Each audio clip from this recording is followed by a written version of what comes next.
Alright, my name is Ben Bumgarner. I'm going to be doing the cranial nerve test, and today is February 19th, 2015. Alright, Jacob, we're going to do cranial nerve 1. Can you go ahead and close one of your nostrils for me and breathe through the other one? Alright, and let's do the other side. Close that one. Alright, so you can tell he's a little more congested on the right side than the left, so this test wouldn't be that applicable right now. But go ahead and close your eyes and close one of your nostrils. And take a breath. Can you smell anything? Mm-hmm. What was it? That's coffee. Okay, and go ahead and close your other nostril. And take a deep breath. Can you smell that? Mm-hmm. What was it? It was coffee. Was the intensity the same on both sides? It's more on the right. On the right? Okay. Like I said, we can't do anything with that right now because he is congested. Now we're going to do cranial nerve 2.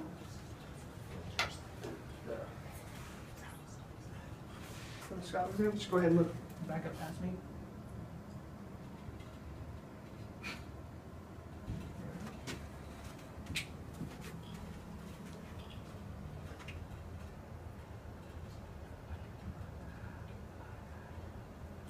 Alright, and right there we're just looking for AV nicking, hemorrhaging, or any papilledema. Next we're going to do cranial nerve 3, which, get my little light out.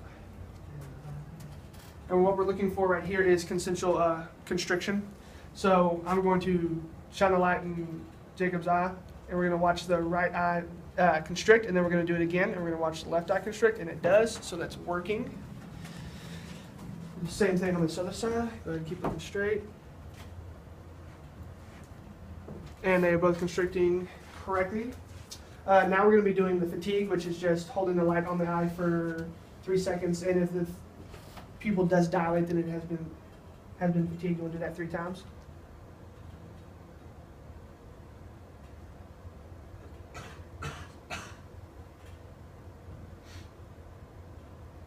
And you can tell that his eyes are getting fatigued right about after 2 seconds. At least his left eye.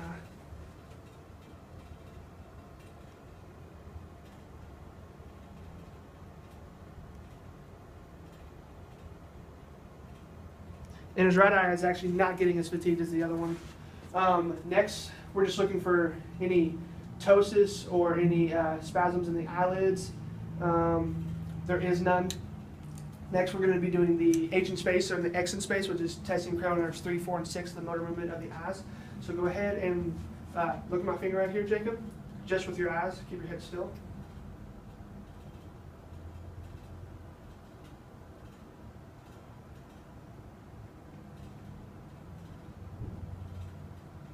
And here we're just looking for fluidity of movement. Make sure there's not any nystagmuses at the end of these.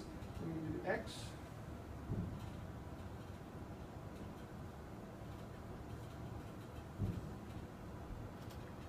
All right. And now we're going to be doing convergence, which is cranial nerve 3 again. Go ahead and look at my finger right here. I'm going to come close in. And basically what we're looking for here is his eyes to be able to converge and to dilate to keep focus on the finger. Next, we're going to be doing cranial nerve 5, sensory information of the face, which is light touch and pain on the face. So, did you feel that? Mm-hmm. Okay. And did you feel that? Mm-hmm. Was intensity the same on both sides? It was. Okay. And can you feel that? Mm-hmm. How about that? Mm-hmm. Was intensity the same? Or Absolutely. different? Okay. And then last portion. Did you feel those? It was the same. It was the same? Okay. And now we're going to do pain with the pinwheel. Did you feel that? Mm-hmm. Did you feel that? Mm-hmm. How was the intensity? Same? They were the same. Okay. And what about there? Same. Same? Okay. And what about there? Same. Okay. Perfect. Next, we're going to do the muscles of mastication. Where's the reflex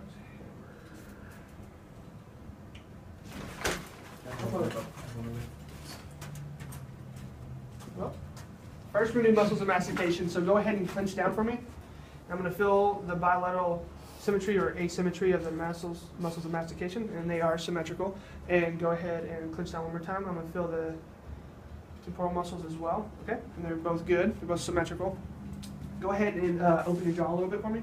And I'm going to do the jaw jerk reflex. All right, that looks good. And now, poke it.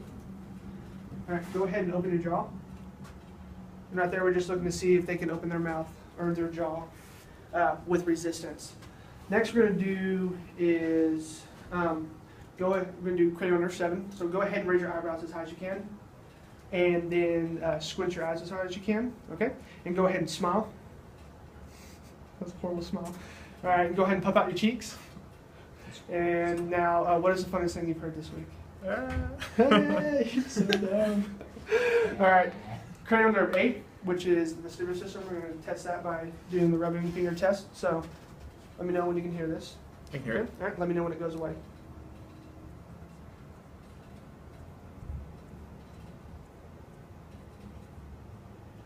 Yeah. Okay. We'll do the same thing on the other side. Can you hear that? Mm-hmm. Okay, let me know when it goes away. No. Alright, and they're about symmetrical. I couldn't get my arms that wide, you can hear pretty well. Next is the Weber test and the Rhine test.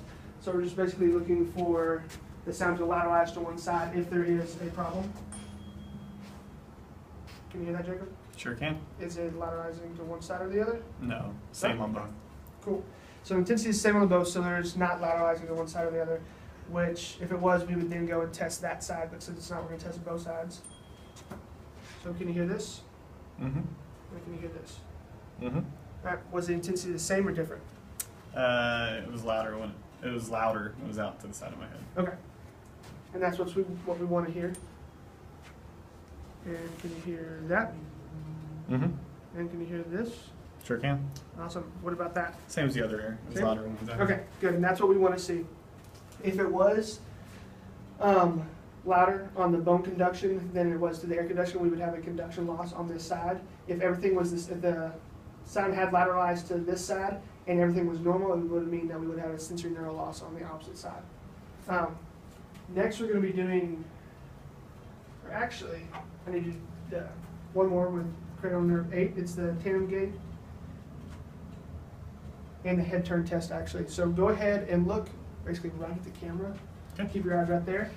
And we're going to turn his head, and we're going to make sure that his eyes are able to not accommodate, but be able to keep that fluidity through the whole entire time and focus on that. And go ahead and stand up for me. And you're just going to take 3 or 4 steps forward, heel to toe, for me.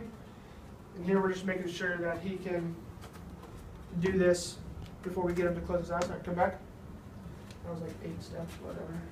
You didn't tell me to stop. I'm sorry. Oh, okay, whatever. My apologies. Stop after 4 steps. All right. Alright, Go my ahead and apologies. close your eyes and do this.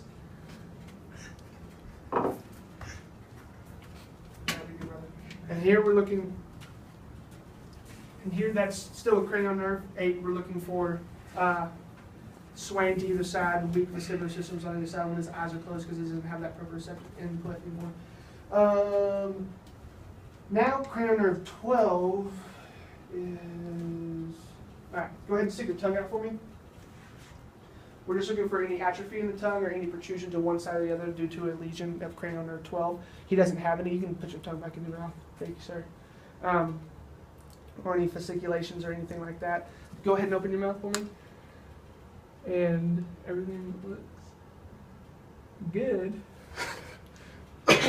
Next, we're going to be doing cranial nerve 9 and 10, which is palate elevation. So go ahead and open your mouth and stick your tongue out. And I want you to say ah. Ah. And again. Ah. And again. Ah. All right, perfect. What we're looking for there is the palate to deviate to one side or the other due to a lesion. But it's not, so it's good. And now we're going to do the gag reflex.